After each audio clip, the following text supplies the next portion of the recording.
هرچی قدری که ما با جشن 35 سالگی استقلال دولتی جمهوری تاجیکستان نزدیک میشویم، در قطار دیگر شهر و ناحیه‌های کشور عزیزمون در ناحیه واسه کارهای سازندگی و آبادانی محل افزون گردیده. پای اجرای عملهای خیر و سازندگی اشتراک ساکنان روز از روز وسعت تازه پیدا نموده ایستادند.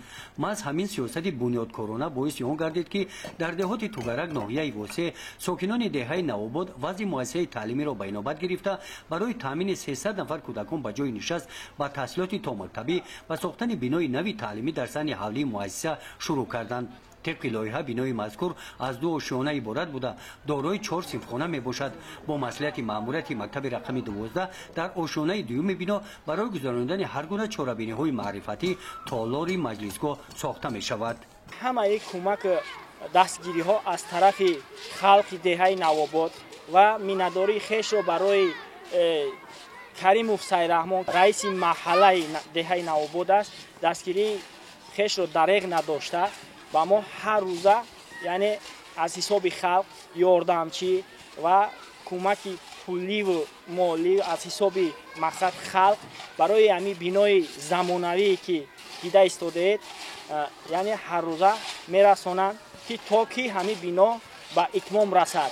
ساکنان ناحیه درک نمودند که تربیت نمودن نسل نورس برای راست هدایت نمودن استقلالیت دولتی و وحدت ملی امان را استوار نگاه داشتن، جامعه خود را به یک جامعه متمدن تبدیل داده توانستند، سرزمین بهشت‌آسای امان را صدقاً دوست داشتند و پیوسته سعی کردن و وطن محبوب امان را به یک گوشه آباد و پیشرفته سیاره مبدل گردانیدن. این هم از مهیا نمودن شرایط مساعد تحصیل در مؤسسه‌های تعلیمی وابستگی دارند.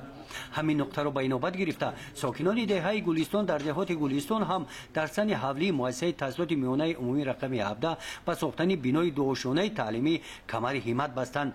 این مؤسسه تعلیمی با مهیا نمودن جایهای نشست احتیاج داشت. در سال 2024 شماره خوانندگان 1800 نفر بود. امسال باشد 2100 نفر خواننده تحصیل نموده ایستاده است. شماره خوانندگان زیاد شدن اما جای نشست و صنفخانه ها در ما نمی رسید. خیلی باز میگم که مینداری خودمون به همین چنین شخصان بیان میکنیم که در همین دهه برای دهه خود، برای مکتب خود، برای فرزندان و برای آبادانی دهه سهم خود را گذاشتن و همین صنفخانه ها را در عرفه انجامیابی است. انا چخیلی شما میبینید کارهای ساختمانی ادامه یافته ایستاده است.